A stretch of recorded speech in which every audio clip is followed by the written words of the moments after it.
almost hit leave meeting or I feel like the leave meeting is an option. We're like recording in progress. Leave meeting. Goodbye.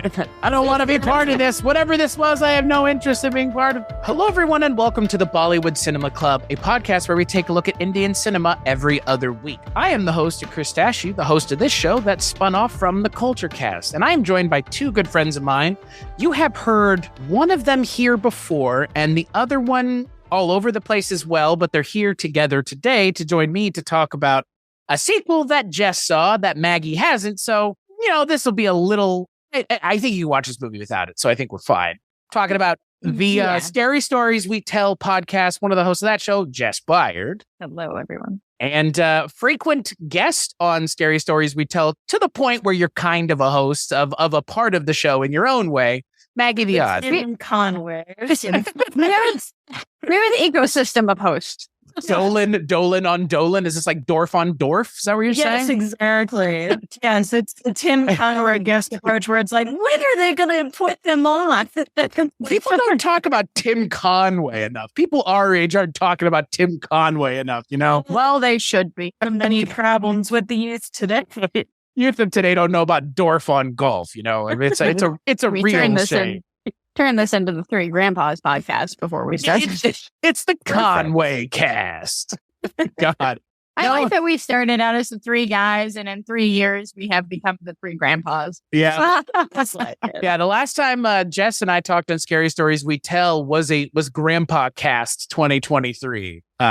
Big Grandpa energy. So I don't think we're going to have grandpa energy on this episode because we're going to be talking about a sequel to a film that we covered in August of 2020 over on the Culture Cast, a little film that you can watch on its own because Maggie did. It's a sequel to, at the time, the most expensive Indian cinema film ever made. Not the case anymore.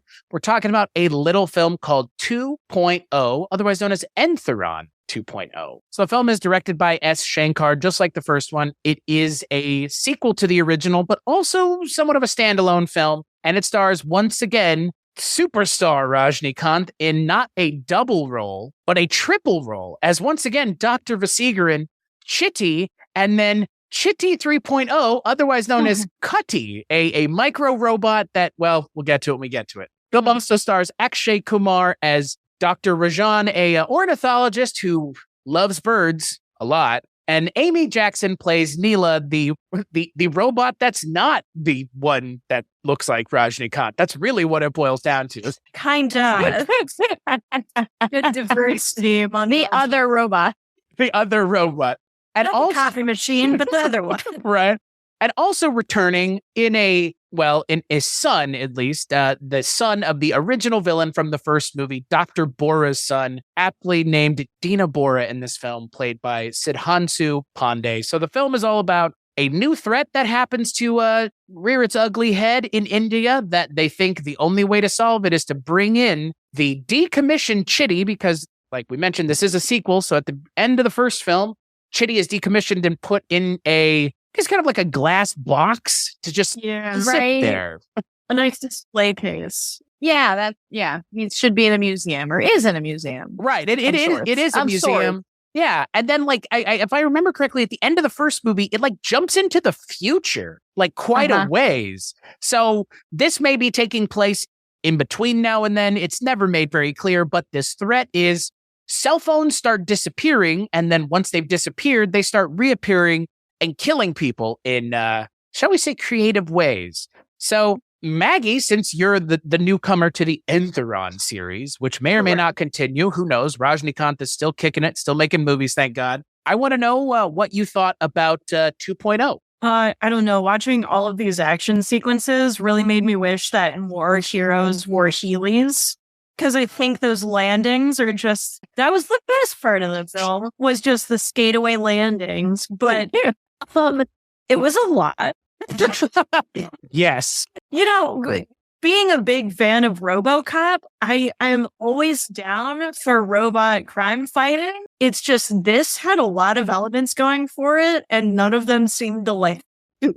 What about you, Jess? As you shake your perfectly coiffed hair. No. Rajnikant style. This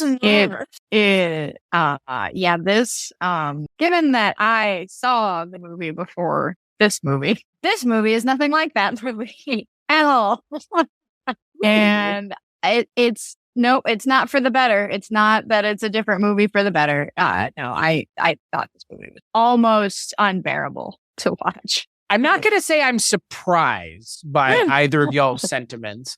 I mean, this is a lot, and it's not just a lot, but it seems like a lot with not a whole lot of purpose in a lot of ways. And I think to your point, Jess, with that first movie, the first movie has an emotional core at the center of it, because Aishwarya Rai and Rajnikant have a really good chemistry between the two of them. Mm-hmm. There is none of that here. No. Amy interacted. Amy Jackson in this movie is, again, I don't think it has anything to do with her, frankly. I think the script just doesn't understand what to do with her character, and so it effectively does nothing at all. And so this is a Rajnikant vehicle. This is a movie for Rajnikant. It is his movie, more or less, all the way through, aside from the hour-long fucking flashback we get with Akshay Kumar's character, which may be the best part of this movie. It's like this weird, really kind of melancholy story sandwiched in between more 2.0 Intheron craziness, amped up even higher. Right. Well, it was the only level of character development that we got in any of the mains, and it just happened to be, the guy you're not supposed to be rooting for there. So. But I feel like that's the point of the movie, though, in a weird way. And again, they kind of do this in some other Indian cinema that I've seen, something like Doom or Doom 2 or even Doom 3. It's like, it's less about our heroes and more about the villain. And I mean, I do appreciate that, but the balance here is all off because, like you mentioned, Maggie, there's no character development for our hero. It's like, we've got him from the last movie as is, and that's all you need to know. And yeah, we're going to give almost a literal third of this movie to another character to talk about why he is the way he is, and the bird sanctuary, and why he's an ornithologist. And I mean, they even start with the day I was born. And it's like, oh my God, we're going that far back with this character. And it almost makes you, by the end of the movie, go, if Dr. Rajan succeeded, I'm not sure it'd be the end of the world. He's humanized so much more than our hero is. You kind of can't help but feel bad for him. And obviously that was the point of this entire extended flashback, but he almost ends up seeming like the hero of the piece, even though he's so clearly not meant to. Bingo. Right. You guys are talking about how much chemistry the OGs had, where it's like, that would be sick if they had that energy on the other end, because that's what makes these fight scenes super engaging. There's something at risk. There's a whole backstory that you're aware of. And when they're fighting each other, it needs to be that competition of energy and purpose and what it means for them to win. This one didn't quite have that punch with any of the action sequences. It was mostly a spectacle with no power behind their punch. So that's always very frustrating, especially when they take the time to give a good backstory, but only to one half of the equation that we're supposed to be witnessing. It's interesting because it feels to me that this movie seems like it was two movies at one time. That it was a movie about the ornithologists and the cell phones and the, an environmental peace movie about that. And then they wanted to do a 2.0 sequel and somehow crammed that into this movie, because Chitty is a non-entity really for a good percentage of this movie. Right. Which is, if we're talking about the chemistry, from the original that has to do with Chitty and everything around the creation of it and we're talking about the chemistry with effectively Rajnikant and himself. Right. But literally that's it. But even that in this movie is missing. There's not even a connection between them, and it's the same guy. And it feels very, I don't know, it feels very stilted. And like I said, it seems like it wasn't supposed to be a part of this movie. And I'm sure that that's not true, but that's just how it comes off. as we go along, especially since we spend so much time in the extended flashback with the Doctor and learning all of this stuff about him. We don't even get to the 2.0 aspect until well into the movie. And at that point, they don't do anything to like connect Chitty and like to really meld these stories in the way other movies we've watched for this podcast do, because they all do the very extended flashbacks about people and, you know, things that kind of take you away from the main plot for a long time. K3G had an hour-long opening, essentially flashback. Like, right. And that's fine. But it's fine when it works, when you can meld and bring the characters all back together in a really fluid way and that they all connect with each other. But in this, it just kind of seems like we get out of that extended flashback and then boom, we're in a kind of different movie and we're just supposed to run with it. Well, and I think to your point, I mean, you mentioned the first movie. I think the thing about the first movie that did work so well, obviously, Aishwarya Rai and Rajinikanth have great chemistry, both as Dr. Basigaran and as Chitty the robot. Because like you said, it's effectively two performances in that movie. Technically, I mean, you could even say three almost, because you have the good Chitty and bad Chitty. And in this movie, again, it's like in the last movie where good Chitty disappears after a while because they bring back the 2.0 version, which is in the last movie, the evil version of Chitty that is now, you know, Terminator Judgment Day style. He's the good guy again. Yeah. Or for the first time, he's the good guy. Or he is being perceived as the good guy by everybody. Because again, I'm sure his perception was he was the hero of the last piece anyways. But it's just, it didn't start out as a movie that didn't have Chitty in it. It was an Entheron sequel. But to your point, Jess, it feels so disappointing that I almost wish it wasn't. It just everything with Chitty feels like an afterthought, to the point where it's like, who do we get to fight this villain? I mean, I guess we have Chitty, so we could just do a sequel. And that movie, I mean, that's not that the movie wasn't successful. We both know, exactly. We all know that movie was successful. It made a ton of money. Yep. But like this, if the point of this movie was to make a sequel to the last movie, it ends up being more about another character who goes nowhere else but in this movie. And then the character that we are expecting to know and learn more about and maybe see another dimension to is sidelined, which again, it could have worked. It just doesn't here. Right. Man, it's almost like Hellraiser, like mid run for that, where it's like Hellraiser Inferno, where it's like, yeah, well, we had a different script and then we just kind of podged it together. How do we fit Cenobites in this? All right, let's go. Right. But again, like that's not actually what happened here, but because of the way this movie feels so disjointed, it does feel that way. Because like at some point you're just like, and oh yeah, we still got Chitty, so we should just do that. And they're like, I guess, like, do you guys not remember I mean, you have characters in this movie going like, do you guys not remember the last time this happened? Like, he's locked up for a reason. We're not using him for a reason. Like, right. Because he's a killer fucking robot. Like, and it doesn't really become really an issue. Right. They're like, well, the other threat is worse. So let's bring the killer robot back. Right. And, you know, I mean, obviously this movie exists in a different time than the first one did, because in this movie, you'll notice towards the end when we have this giant set piece in a football stadium. Yeah. They take great pains to show Chitty being very careful to save people, which feels very much in a post-Man of Steel superhero world where it's like, we have to show the hero saving people because we don't want anyone to be like, well, look at all those buildings that got destroyed, all those people he didn't save in there. It's like, all right, we got to show him going and grabbing people and setting them down and being safe about it. It's like, oh, come on. I know.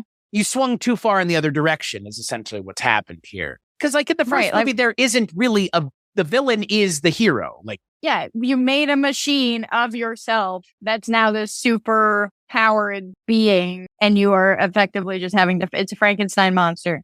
Situation. Right. Exactly. Which is why that movie works so well, because it draws on things that we're used to and does something with them that feel unique to Indian cinema. And I'm not going to sit here and say that I've seen the things that this movie is presenting. A giant bird made out of cell phones is an interesting image to see on screen, and it's novel and unique and it feels fresh. However, nothing ends up coming of it. No. And honestly, I wish the audio design were just a little bit better on it. That's like the one thing I hate, like the friggin' ASMR nonsense, and that felt like you just the crunchy fun.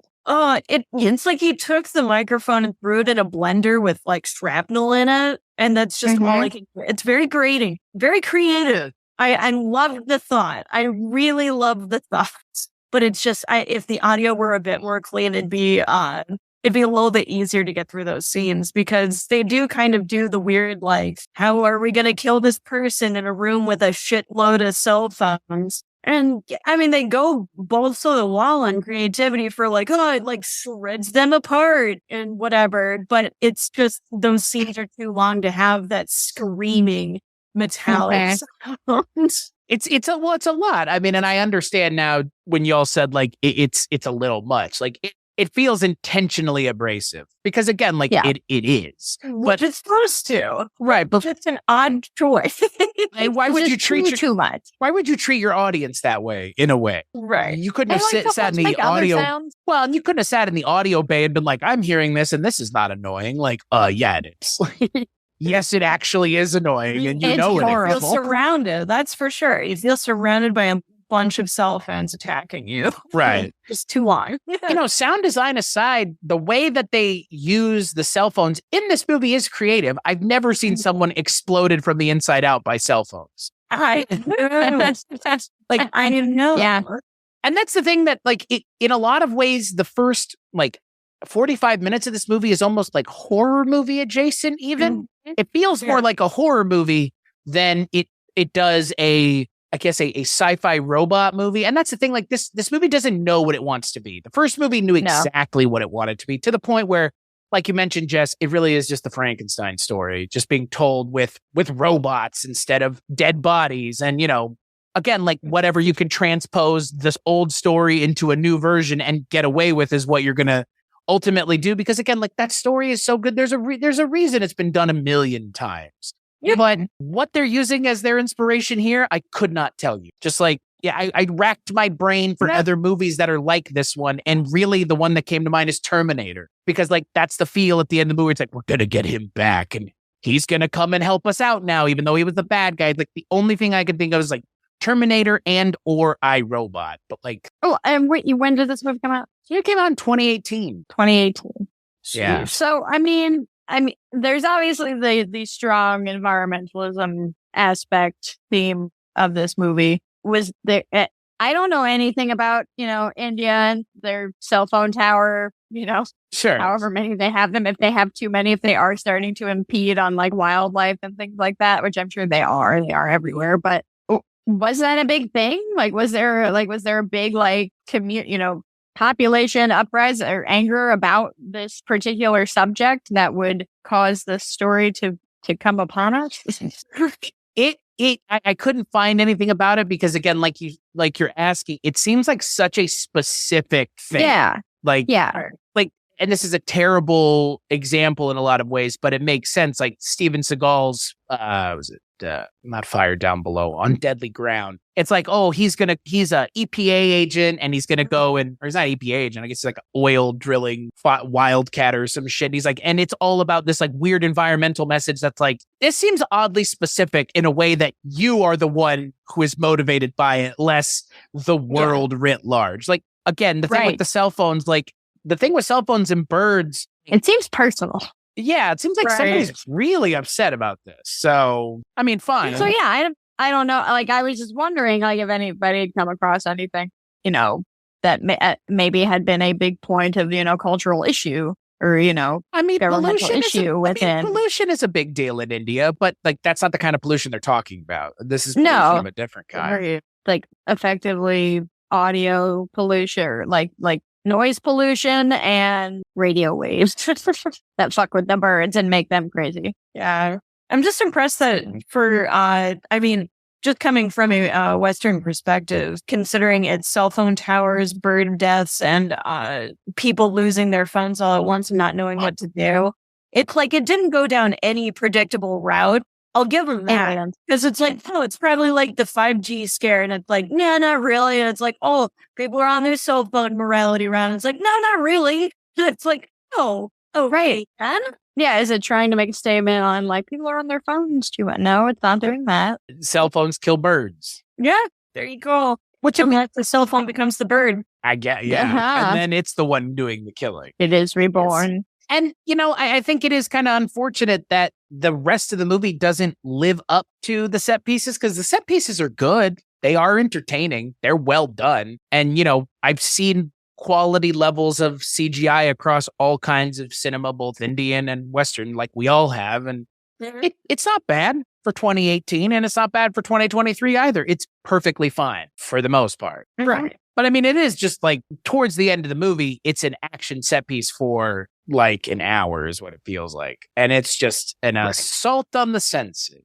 Yeah, that's the other thing with the latter half of this movie is that once Chitty does become involved, it does just feel like it's fight after fight after fight after fight. And it's a lot of quick cut, hard cuts, just very disorienting to watch. And it goes on consecutively for a long time with very minimal breaks in between of anything else happening. And the little things that are happening in between, again, like we've said, aren't that interesting because the characters have zero chemistry with each other at all. If they're even given time to interact to begin with, Amy Jackson and Rajnikanth have very little chemistry. And I think they realize that pretty quickly because she's not in the movie a whole lot. Not in the way Aishwarya Rai was in the first film. And look, I mean, they kind of yada yada Aishwarya Rai in this movie. They're like, and she's calling in. Where is she this whole time? Right. Because she calls in at one point, which seems like the movie literally yada yadaing her out of the film. But she would see on the news that Dr. Vasigaran is in trouble and in harm's way. And here's Chitty's back. This robot that tried to fucking kill me a couple of years ago. And all these would be things that the character from the last movie would have an issue with. But when are you coming home for dinner? Okay. All right. Okay, bye. And look, it's a voice cameo. She's not even in the movie. But that is Aishwarya Rai. It is her. And they are, I guess, they're married. And he's still the same character from the last movie. It's just so strange. It's, reading about the movie, they wanted it to be a sequel to the original, but they also wanted it to be a standalone that you could watch without having seen the last movie, which that doesn't work. No, not when you have recurring characters who are supposed to be the same character. Right. There are better approaches. Yeah, you're right. He just resets. Right. At the he didn't grow or learn evidently much from our last experience with Chitty. And like you said, his wife would be pretty damn upset. I would think, realistically. Because she almost got. And Rajnikanth's character of Dr. Vasigaran is so quick to suggest Chitty. He's just Chitty's the answer. That's what's going to fix this. It's dude, you have not changed as a character. It's such a shame because the character by the end of the last movie, you would think he's understood the importance of maybe being a little bit more cautious around technology, maybe being more interested in the people around him. But no, it's we're just right back where we were, to the point where he's created a robotic female assistant who's not his assistants from the last movie, who added some comedic, relief. They're not even here now. It's just another robot. So he's just completely isolated himself from reality. It's so strange because it doesn't even feel like the same character. It's not the same character. This, in a lot of ways, this should have just been something else. Yeah. Different person, different scientist or whatever, and just different robot, or I don't know, making aliens. I don't know. Just do something. It didn't need to be instead of cramming this movie into into this universe where it doesn't belong. Right. I would just take the flashback as the movie, because at that rate, a lot of the action sequences, they had moments where the flow was pretty good, but coming from a kung fu background where it's I was diehard over that because of the choreography, and that's kind of what really sells it, especially in some moral fight to the end type of thing. And it's it didn't seem like the action sequences really took the time to kind of develop how this fight was going to go. There's a lot of things that just go into a fight that they didn't really skim on too much, especially with the editing, like you were mentioning, Jess. It's very disorienting and it's hard to read which is not good when we're talking action. Like that's a complaint that a lot of viewers, myself and y'all, I think would agree with there was a trend for a while in Western cinema where it was a lot of quick cuts and whiplash. Frenetic editing is what they would call it, but I would call it disorienting for the most part because it's hard to, not everybody's Paul Greengrass. Like it's just that, I'm sorry, not everybody is, but there are going to be plenty of people that will try to do that because it was and is a successful style and way of editing action. But it's not easy editing action's not easy. Blocking out an action scene is not easy, but making it look interesting and exciting is something that happens in the editing bay, less out on the set. Because again, like it all comes out in the wash. But this really needed a firmer hand and a better sense of flow. Because I think for me, the best set piece is the end of the movie, but that's only because it feels like I just am ready for them to throw everything at the screen, and that's kind of where we are at the end of the movie. And I appreciate that. At least it feels like the film does ramp up in a reasonable or believable way. And by the end of it, it feels like there are some stakes. It's just we're not invested in the characters. That's the problem. Right. Mm-hmm. I'm more invested in the people in the stadium not getting vaporized than Chitty. It's a pretty terrible way to go in reality. And that's the other thing. The Sudhanshu Pandey character, the son of the doctor from the last movie who was the bad guy. Yeah. He kind of is more the hero than anybody else. I mean, he turns at the end, but like he's the one who's like, hey, Chitty's a bad idea. Like, don't release him again. Right. You saw what he did before. And like he pays for it because he lets the doctor free, obviously, to go on his rampage at the end of the movie, which he then pays for by being fucking vaporized. And a pretty terrible way to go, I feel like, in front of like an entire stadium where the people just getting vaporized down to nothing. But he ends like you get more of a sense of his character than you do most of the characters in the movie other than the other villain. Yeah, it's at least readable motivation for why the character is doing what he's doing. Right. As opposed to, especially coming at it from like a standalone side, like they were gunning for.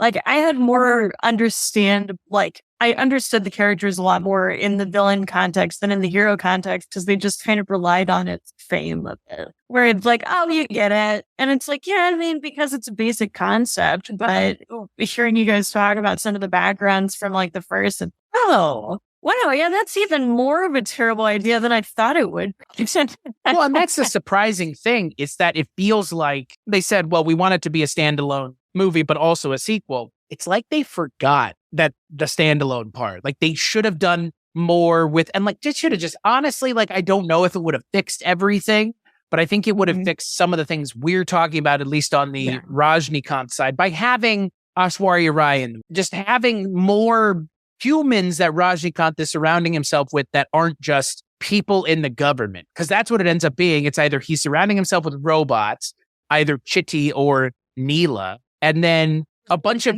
guys or them. Yeah, those fucking things. Or he's surrounding himself with all these like scientists and military people. There's no interactions he has with like normal people like he did with Aishwarya Rai. And that was the best part of the last movie for me. Wasn't the action at the end of the movie. It was Aishwarya Rai and Chitty interacting and having their, Chitty Chitty Robo song. And all of that was the best part of the last movie because it was super, I don't know, it was just super wholesome watching her go out with him and him kind of protecting her as her protector assigned to her by the doctor. But like now it's just like, who cares? He's just another weapon to fight a bad guy. And that's it. That's it. Like, how are we supposed to care about this character in this movie? Right. Because like you said, Maggie, if you've never seen the first one, like, and they're expecting you to understand the character, all you understand is that he's a badass robot. That's it. That's literally all they tell you. Well, and I get it from the aspect of that he is a robot. Therefore, he cannot learn from any experiences in theory, depending on what type of robot he is. But given, what we see in the first one and how, like you said, Chris, how the first one ends, we kind of were, led to believe that he's, he is a pretty sophisticated fucking robot. So much like every other robot movie ever, he has an AI and he is capable of learning, things over time. And then we basically just do a hard reset, which I guess makes sense if you're going to be in a display case for however the fuck long he's in that case. But again, like we said, Rajah Khan is just now surrounding himself all by robots, all robots that do everything for him. And his assistant robot it's not much. It's a real great character. We got in a lot of ways, it feels like the joke from Rick and Morty. What do? You pass the butter. That's what it feels like with her character. It's like, what do? You assist me in doing my stuff. It's like, okay, great. And then they try to like pass it off at the end of the movie that Chitty and her should totally be falling in love. And it's like, this doesn't feel earned. No. This doesn't even just let it go. Like, because here's the thing. 2030 is where the end of the first movie is in the future. This movie is never clear with what time place it's taking place during, because again, they wrote themselves into a corner that they can't get out of now. So in this movie, they literally just fucking ignore the last movie. They like straight up, because I don't think that Chitty is willingly going to go just jump into the case and deactivate himself. That's not the way this movie ends. This movie ends with him and Neela going off to do whatever, but like ultimately they need to be deactivated because they are the most sophisticated robots out there. And you saw what happened in the first movie if they get a wild hair up their ass. Why would you let them just walk around freely? Did we learn nothing from this first movie? I just don't understand. No. It's like it didn't happen, really, other than doctors should have been locked up. Right? That's my point. Like, Rajah Khan should have been locked up at the end of the first movie. Like, even if the robot saved everything, like, dude, this is still your creation. You still did this. You need to be held accountable. Right. Like, this could have picked up after he, maybe got out of jail or whatever. And then maybe that's why he's, more hardened and then creates all the robots to surround himself, because fuck everybody. And we have a character arc somewhere. But we don't. We have just, surface level. You're the mad scientist. You're kind of the mad scientist character. You're the all-powerful robot character. You're the kind of maybe love interest. And they do the same thing that they did from the first movie, where it's like, you haven't been home in 8,000 days type thing. And they do the same thing. It's like, how is this character not just the same character? How is this not just a reboot, really? Like, yeah. I mean, we talk about movies over on the Culture Cast a lot that are like soft reboots or, remakes or requels and stuff. And, like Jurassic World, right? It's its own movie, but it is a sequel to Jurassic Park because, maybe even a little ham-fistedly, they show you all the Jurassic Park stuff halfway through the movie. Mm-hmm. And here's the visitor center and here's the car and here's the goggles. And it's like, yeah, that's a lot. And that's not particularly well done either. But at least I get the sense that this takes place in the same world that other things I have frame of reference for did happen. And those events are referenced and given the weight and importance that they're, at least I'm being led to believe, were from the last movie. In Jurassic World, they don't go, yeah, that Jurassic Park, well, that was a shame. All right, we're going to open up Jurassic World. It's like, I mean, It is a little yada yada in Jurassic World why they're reopening the park, but at the same time, dumb rich fuck's gonna be dumb. I was about to say it's still believable. Right. In this, it's like, not my dinosaurs. They'll be fine. Right. In this movie, it's like there is no universe where anybody would be like, yes, let the robot that killed people in the first movie out to go and fight another robot. That's only killing like one or two people. That's the other thing. The government would be like, absolutely not. I'd like to believe. Just everybody, yeah. There's no. It feels like this movie is gaslighting us into believing the other one does. Like in a really unfortunate way, because I think as much as maybe the first movie has its problems, it's a much better movie than this one. Yeah, it's more enjoyable to watch. And look, I would contend this movie is an action movie. That movie was not an action movie. It had action. No, it was a set comedy. Pieces. Yeah, it's like a romantic sci-fi comedy.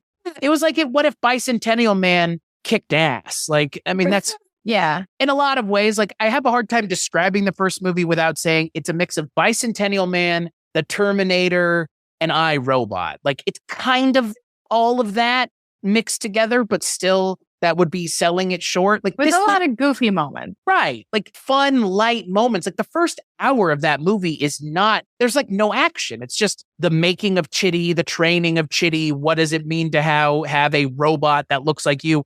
All of those are things that are answered in the first hour of that movie. In this movie, it's like, well, you know Chitty, but you don't know Chitty. And it's like, wait, what? Like, why not just do something else then? You know Chitty, but he's not really going to act. We're not going to have any of those cute, like, levity moments with him. He's basically just a robot that kicks ass now. Right. It's like, that wasn't what was successful for me in the first movie. And look, no. I mean, again, like, there are plenty of Indian cinema films that the sequel pivots hard. Koi Mil Gaya is a movie with Hrithik Roshan where he plays essentially a Forrest Gump style character who in the next movie, his son is a straight up fucking superhero. So again, genre pivots aren't that uncommon, but that's not what this is. This is a complete, like you said, just gaslighting. It's like the first movie never happened. It's like, you know, I could actually take that to the bank if this movie were good. I wouldn't care. If this movie were good, it wouldn't matter that they got rid of the first movie because they gave me something entertaining to watch with the second one. This movie is really diminishing returns because I guess all they took away from the first movie was they liked the action. Yeah.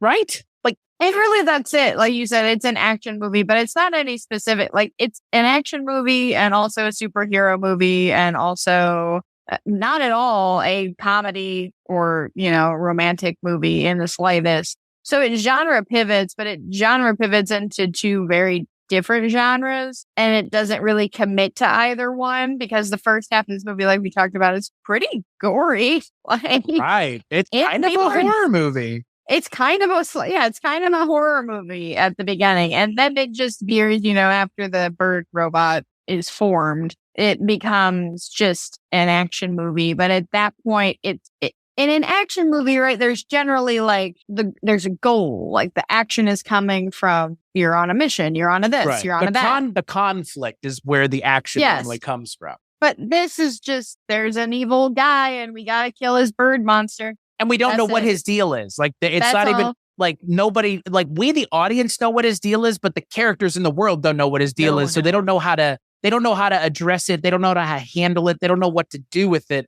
And that in and of itself is a problem because Akshay Kumar is probably the best part of this movie. As the revenging ornithologist, he's really sympathetic. I mean, even though he's crazy, like he's a sympathetic character who you feel for. And again, they rightfully humanize him, but I think they humanize him to the point where you kind of just want him to roast Chitty and be done with it. And it's like, you know what? You're probably right. Like, cell phones do suck. So fuck it. Like, you have your way. Like, right. So it's really strange that it's very Batman-y. Like, the cell phone under the skin thing was one of those moments, but it's like an Oswald Cobblepot meets Poison Ivy type of villain fusion. It's interesting. It was just something that popped in my head while I was watching where it's like, yeah, this just kind of plays out like a Batman episode.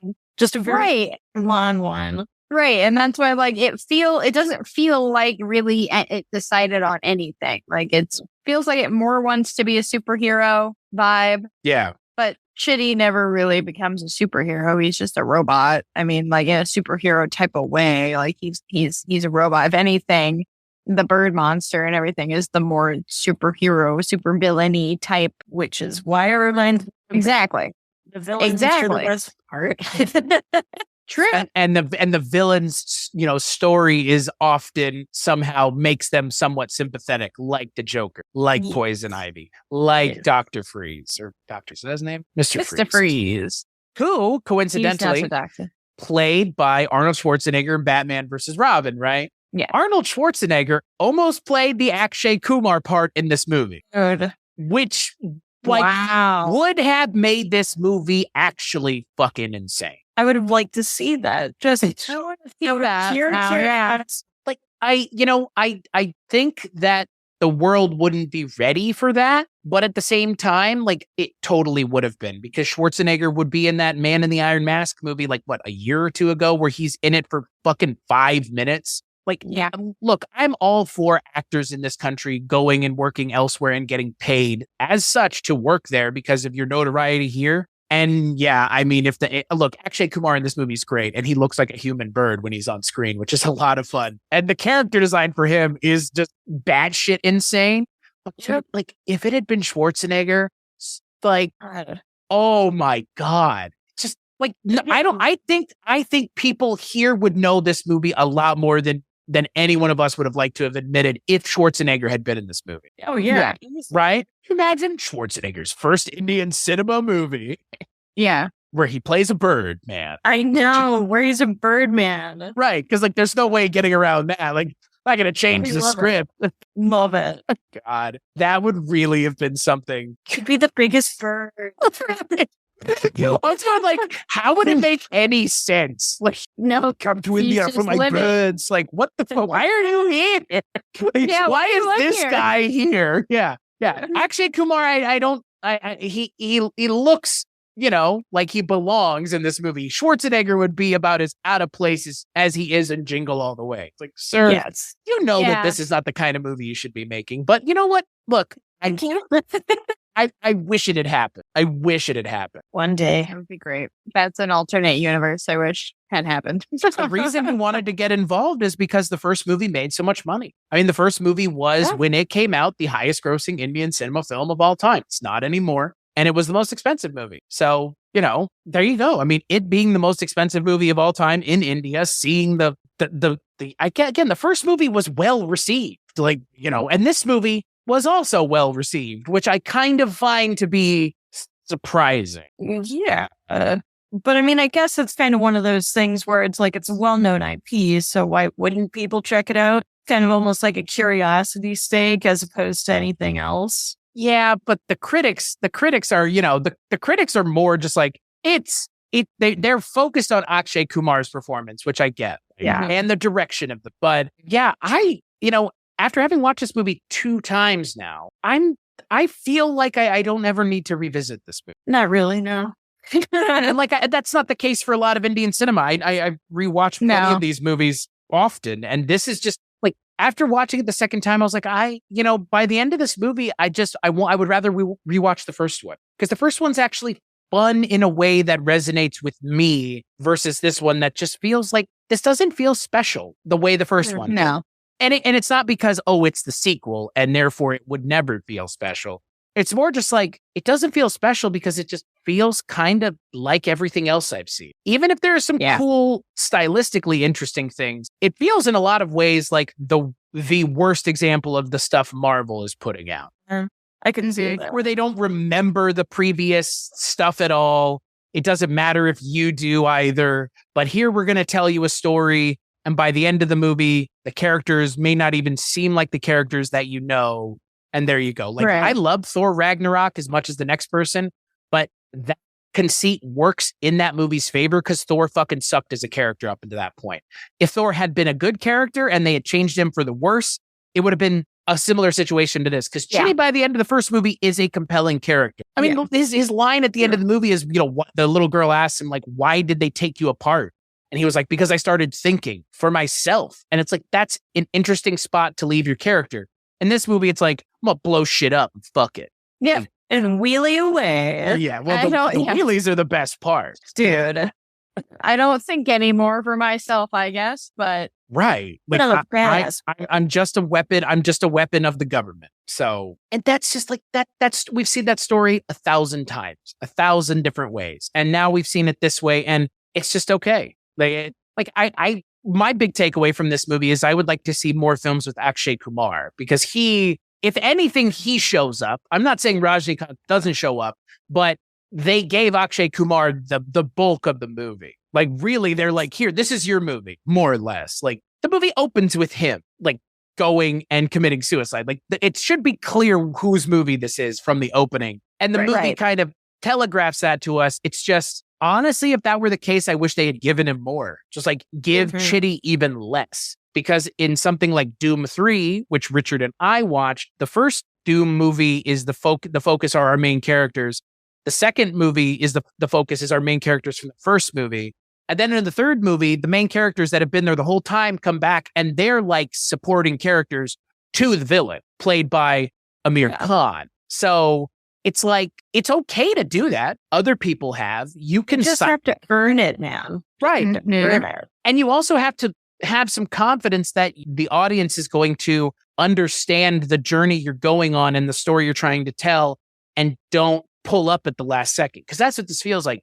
They should have just committed to Akshay Kumar's character and given him the bulk majority of this film, like 2/3 of the movie. And then by the end of it, we want to see him get defeated by Chitty, because we've seen his journey go from being a, ornithologist who has a baby bird cry on him in his crib and he comes back to life, which is just, again, like things you don't think you're ever going to see, but yet here we are. And then you can follow his journey of transitioning into this villain who by the end of it is willing to vaporize a stadium full of people. Seeing that journey would be interesting, and watching Chitty kind of being the fly in the ointment, and Chitty will get the upper hand in the end, would have been an interesting way to tell this story. And instead it's like, no, you guys don't understand. Like, Chitty is also part of this. It's like, at this point, unless you do something with this character, just don't feature him as a main character, if not the main character of the right. Because if Akshay Kumar had just been the hero, quote, of the piece, I think this would have worked better. I think this would have been more interesting and felt a little bit more novel and more fresh, that the movie, instead of just doing kind of the same thing the first movie did, but with a villain, an exterior villain this time, not the same guy. Yeah. It would have been, I think, it would have been a little bit more successful. It still would have had the problems it has, but Rajnikant and Amy Jackson would have been on screen a whole hell of a lot less just by necessity alone. Exactly. Yeah. It's too bad. And it really is, because that first movie is a lot of fun. And this one's just not. Like, it's fun in spurts, but those spurts don't make up for a lot of just like wheel spinning. Yeah. It's too long of a feature to be floundering half as much as this. Right. It's 147 minutes. This isn't a short film by any stretch of the imagination. And it also kind of kills me that this is like, I guess all sequels are unnecessary. But some sequels are, the first one lends itself to being a continued story. Right. The first one doesn't have to be. This one didn't have to be. There was nothing at the end of it that like really, really made it, that was like, we need to bring these characters back to resolve this issue. It could have been left. So I agree. I don't understand what the call was for this on it. Like, why? Why was this the direction? Why did you need to make another Chitty movie? Why couldn't it just be some other, could have been anything. Insert character here. Like, it could be anything. Like, and realistically, did it need to have to be a superhero fighting the robot bird? Like, it could have been just like a normal character played by any Indian actor. Like, it would have been cooler if like Chitty was persuaded and like joined the evil side. Yeah, like the board. And then Rajnikant has to, be a person again. Right. And be like, oh, oops. No, instead they do that this was a terrible idea. Maybe I need to actually learn as a person this time. But no. Instead, it's I'm gonna do the whole let me sacrifice myself thing. Because then if we'd let, Chitty gets persuaded by the evil bird monster, that means, okay, yes, we're picking up from the last movie where Chitty had effectively updated, for lack of a better term, of like understanding thinking, and therefore persuasion would be a thing that could happen to something. And if you're already a supermassive, powerful entity who did some pretty bad shit in your past, you could be easily pulled into that world. And it would have blended the stories better. I don't know. Anything, like just any type of blending would have been better than feeling like it just got shoehorned right into this middle of the movie.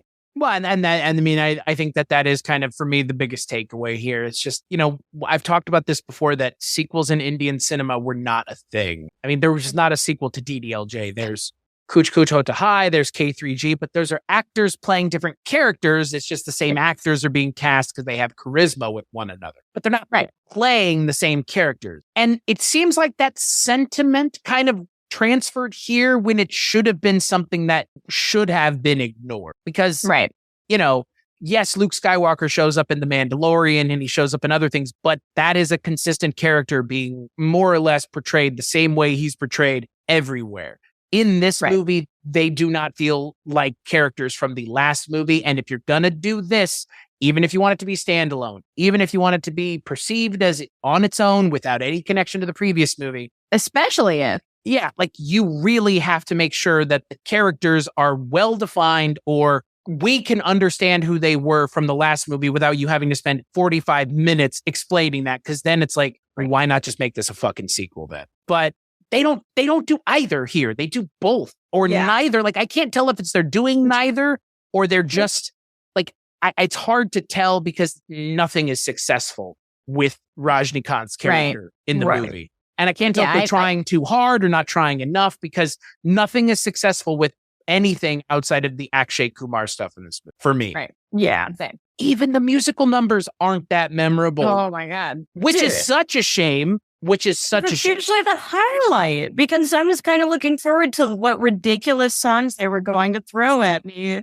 in something that had cell phone birds. Like, as a kid. Right. There's nothing. You get nothing. Very few. You get one at the end, which ends up being, I mean, again, it's not like the song's not catchy.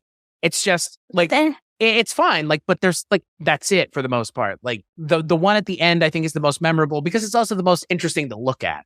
Like, there's a lot of weird things going on that you can kind of be amazed by, I guess. I mean, again, like by the end of this movie, you're just kind of exhausted. Mm-hmm. Yeah. And that's never a good feeling. By 45 minutes into this movie, I was exhausted. It's not a good feeling as an audience member to be exhausted with a movie. Like, that's not where you want to be.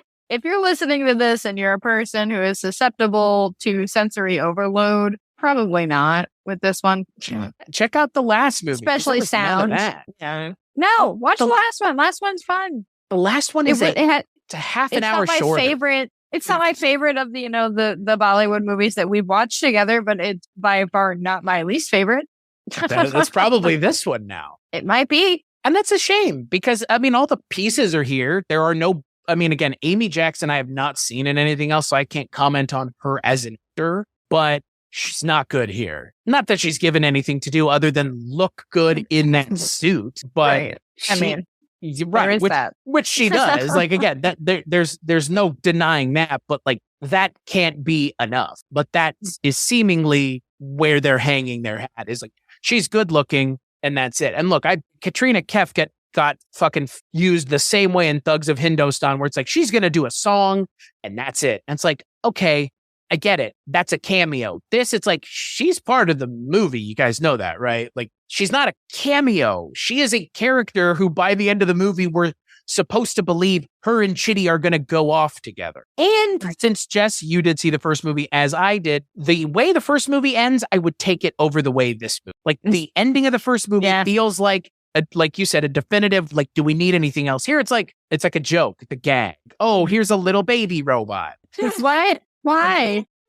Like, why is his cell phone his grandson? Like, what? No, like, what? It makes no sense. Like, the way the first movie ended, it felt like there's no more story here that needs to be told. Like, I get it. Like, the character of Chitty has come on a journey. We learned our lesson. Right. You would think. But here we are with Dr. Vaseegran just going, hey guys, do you guys remember the killer robot? Let's get him out of prison. Like, all right. Turns out we just needed a bird monster. Yeah. Turns out he wasn't a big enough threat. We need to have him fight the bigger threat. It's like, okay, I mean, I get it, but why? Don't use Chitty. Let him go. Realistically, would this have worked better if Chitty hadn't been the robot and Chitty had helped make the next version of him? And that's what it was? Like, would that have worked? I can't even, like, or is this movie just kind of anything outside of our villain's arc is just kind of not worth dealing with because the first movie was so good? Now that I knew that, like, Chitty was evil, like, I would have really hoped that they had more of, like, the connecting, like, Bluetooth or Wi-Fi to the cloud of cell phones. Like, Jess, you mentioned, like, the tone, the line of, you can't an old robot, new programs type of situation. Right. But it's like, knowing that he started out as like this fucking threat, I would have hoped that they would have gone like the kaiju route, where it's like, well, shit, we got Mechagodzilla out there. Let's recruit Mothra. Let's go. Right.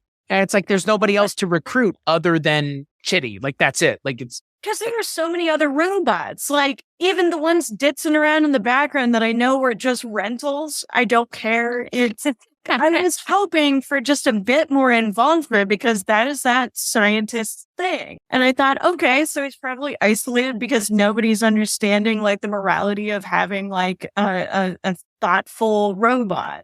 That's why it's in the museum and turned off. Like, I already had like a bunch of built-in lore that I projected on it, but there was no follow to any of them to even allude to that could potentially be it. They just wanted to punch him up, but they didn't approach it in the way of a traditional punch him up. So it was very confusing, like tonally. There were moments that were very successful. I was honestly hoping for a little bit more of the horror route that they started with in the beginning, because that montage was pretty crisp. That was really nice. And then you throw in the backstory and I'm like, okay, so if we go back to the jump cut and really like make this spectacle worth it, because it seemed like it was more of like a showing of the spectacle of like the CGI and one-upping themselves in like this big movie. But I don't know. It was just big shoes to fill from what I can tell. So yeah, there's only so far you can get. Well, and the first movie was not really interested in doing what this movie was doing. The first movie was interested in telling the story of Chitty the robot and what he kind of, the journey he goes on from being a robot to essentially, I guess, by the end of it, be again, and as much as these narratives ever get there, like being human or knowing what it, learning and understanding what it means to be human. Like, that's not this character. Frankly, becoming more sentient. Right. Frankly, what this movie should have been, it should have been Amy Jackson as the lead. And she should have been Chitty 3.0. You know what I mean? Like, they make her as the bride, again, like just do Bride of Frankenstein. Like, that's what they're trying to do. But the bride already exists and then Frankenstein comes back. Like, this should have been, Chitty is helping me make another robot, but this robot won't have the same problems Chitty does because Chitty is effectively neutered now because of what happened in the first movie. They make her, and she is essentially force positive good. She's Superman. She can't be corrupted. And by the end of the movie, she can't beat the threat alone. So they have to bring Chitty in as the, 0.5 amount to take them over the top to resolve the conflict. And there you go. Why do it the other way? We have seen the Chitty story now. We don't need to see him as the lead again. He got his own 3-hour movie. Right.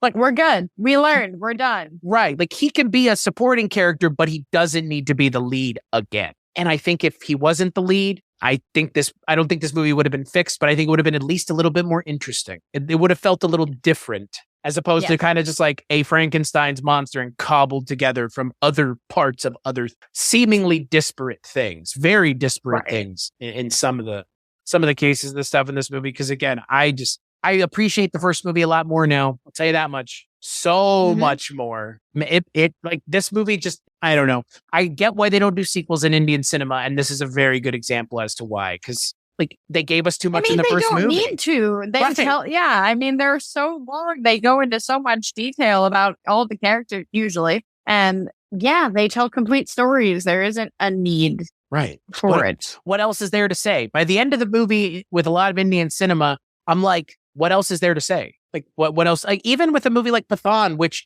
exists for sequels to come afterwards because it's in a connected universe. Even that movie, by the end of it, it felt like I know that there are more movies coming. I know that there are going to be sequels at the wazoo, but like this was a solo story that stands alone. And if nothing came after this, I could sit and watch this movie and be okay. And I felt the same way about Entheron. And now it's like kind of been diminished a little bit, but also in a different way. Kind of, I appreciate the first movie a lot more. I really do. Because again, the restraint that they showed in the first movie is they could have used a lot of it here. They really could have. And it's a half an hour shorter. Like, it's a shorter movie too. And it feels longer. And it just, unlike the first movie that keeps you engaged throughout, this one just spins its wheels. A bit, yeah. So Maggie, final thoughts on 2.0. Man, it could have been a lot more. Interesting concepts, wonderful design. I'll say the spectacle actually, like, I'll say that it fulfilled its role on that one. It's just a lot with not a lot of punch behind it. Jess? I'm good.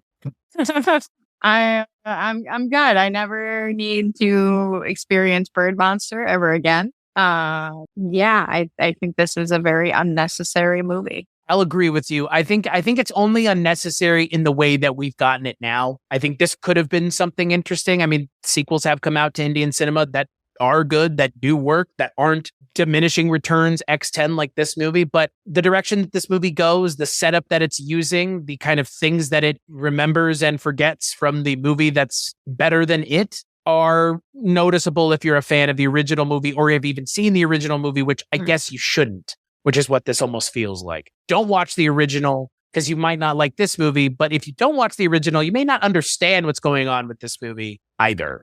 So look, you can go find it right now on Prime Video. Just know that it's not as good as the original. But, when are sequels ever, really? That's the exception that proves the rule for the most part. The Godfather Part 2, like Terminator 2, like that. Those are Star Wars. Right. Yeah. Like how many do we have? Not that many, but the ones that we do have are, The Godfather 2, like, need I say. Right. They're really good. They're very exceptions to the rules. Right. Okay. So until the next time we do one of these together, where can people find you, Maggie?